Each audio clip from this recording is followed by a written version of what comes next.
pt3.com, where you can hear the truth that the puppet media does not report. And we're going to go ahead and continue with the news this hour. We're waiting to be going with Ms. Virginia Foxx, but something could came up. So go ahead, Brian, and lead us off in the news. I'd like to take a moment here to compare, as one of our frequent callers often has alluded to, Mr. Bill Anderson. Hopefully you're listening, Mr. Anderson.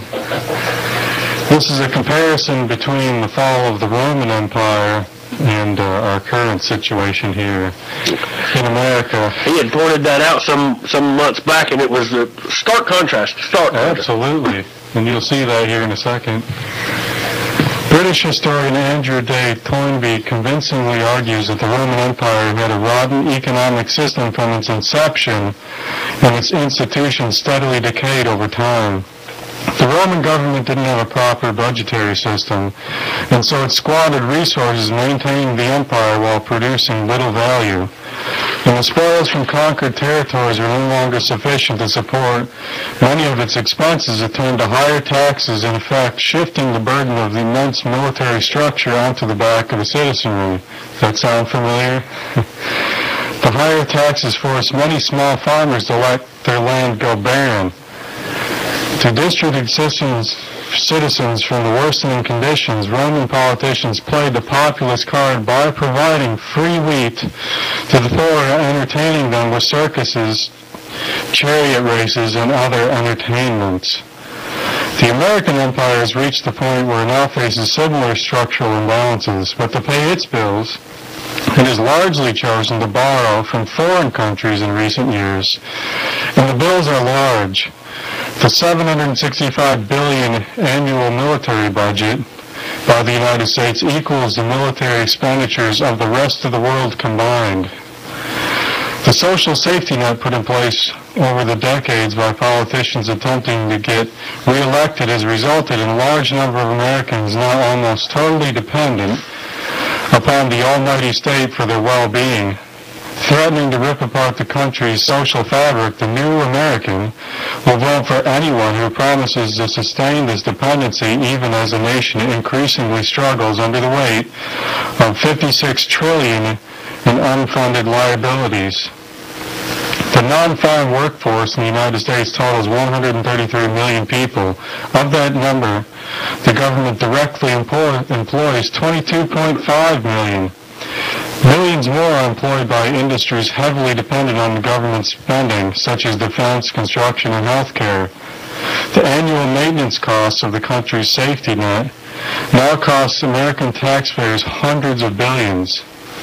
Medicare and Medicaid, $682 billion. Social Security annual spending, $612 billion. Food stamps and other food programs, $60 billion. Federal unemployment payments, $45 billion. America has evolved from a nation of savers to a nation of consumers with throwaway mentality and driven by little more than a desire for instant gratification. Worse, large segments of our society are convinced that they are owed something. To know civic duty has become a quaint, outmoded concept, happy to accommodate in exchange for reliable vote come election time. The government keeps the public sedated by providing them with an ever-increasing list of public services. Roman poet Juvenal described how Roman citizens abdicated their duties to the state and turned their bread to circuses. The programs listed above represent just some of the bread that American citizens now feel entitled to. Here in America, we know how to provide circuses on a grand scale. Roman citizens were satisfied with a good chariot race. In these modern times, Americans can find entertainment and distraction with 24-hour-a-day cable TV, the internet, iPhones, iPods, Blackberries, 1.1 million retail stores, 1,100 malls, 17,000 golf courses, Britney Spears, Kim Kardashian, Housewives of Orange County, New York, Atlanta, New Jersey, American Idol, Survivor, Rock of Love, Flip That House, 660 stations with nothing on, Las Vegas, Disney World, the MLB, NFL, NBA, NHL, WWF, porn, megachurches, all competing to fill a void in people's lives. There isn't enough time in the day to take in all these circuses, but with what little spare time we have available, we are now able to check our email anywhere on earth and stay in constant contact with the office, even in the middle of the night, or typically these days in the middle of dinner. And we can text or Twitter every thought to our circle of friends and followers, providing next to no lasting purpose or benefit to anyone. Approximately 12% of the U.S. population, 36 million, is considered poor, and many of them are totally dependent on the state. Yet that term seems out of sync when you fact that many of these individuals have cell phones, cable TV, internet access, cars, houses, eat fast food, and can smoke a pack a day of cigarettes.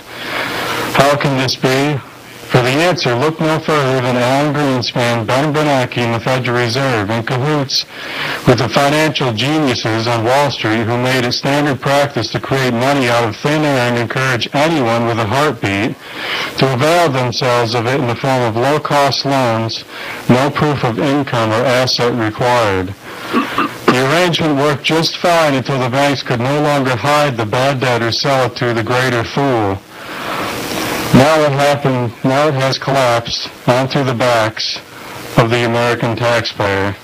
Oh, that's exactly right. That's exactly right. And as we have tried to point out so many times, this is all by design. These mortgages that they made, they knew this was. This is all by design to enslave the American people. They are taking us where they want us to go, and it's working perfectly. I'm not sure exactly where they're taking us.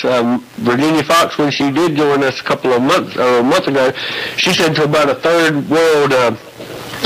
nation, whatever that is. But I fully agree with that. And yeah, Mr. Anderson had pointed that out. He said, "Don't read the rise of the Roman Empire, just read the fall." Just read the fall. And what we're seeing in the news this past week, I mean, it's just week after week after week, and this cash for clunkers has sparked a little spark in the economy. I was actually receiving a little bit of that, but it's going to fall, and then these people that have bought these new cars, if they lose their jobs, these cars are going to go into default. I mean, it's a cycle that keeps perpetuating itself, and the government, in the role that it has absolutely no business, is once again trying to inflate the doomed to fail bubble. And the crash, I believe, is inevitable because, like you were pointing out in that, some of these other countries, Israel just quit buying any of our debt, even though they've been the recipient of so much foreign aid.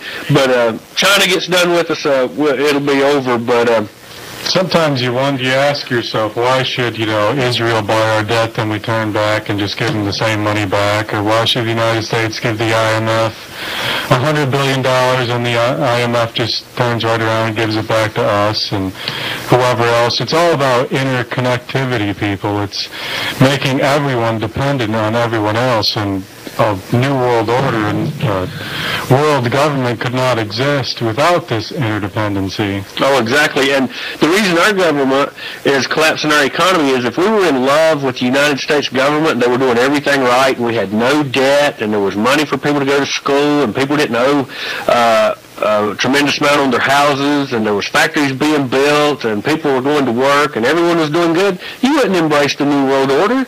You would have no reason to. You'd love your own government. But you have to have a grievance with your own government, be so sickened by it that you're looking for an answer, and then they'll give it to you, and that's why they're consolidating the financial system. They're imploding America's economy and the world economy. Problem, reaction, solution. They've gave us the problem. They're getting our reaction, and then they're going to hand us the solution, and it looks like the swine flu might play a big part in that. I don't know. Time will tell, but we're coming up on a break here in about a minute. We are going to be having another event in September. We've not picked a date. We were talking to Jim about that earlier. We're going to be having another event in September. We would like to get people to email us, maybe where you'd like to have it at. We've had some different people say different reasons to have it. I think health care, with it coming up for a vote as soon as Congress gets back in session, that's going to play a big part. But we want to have a protest voicing everyone's different opinions on what our concerns are. And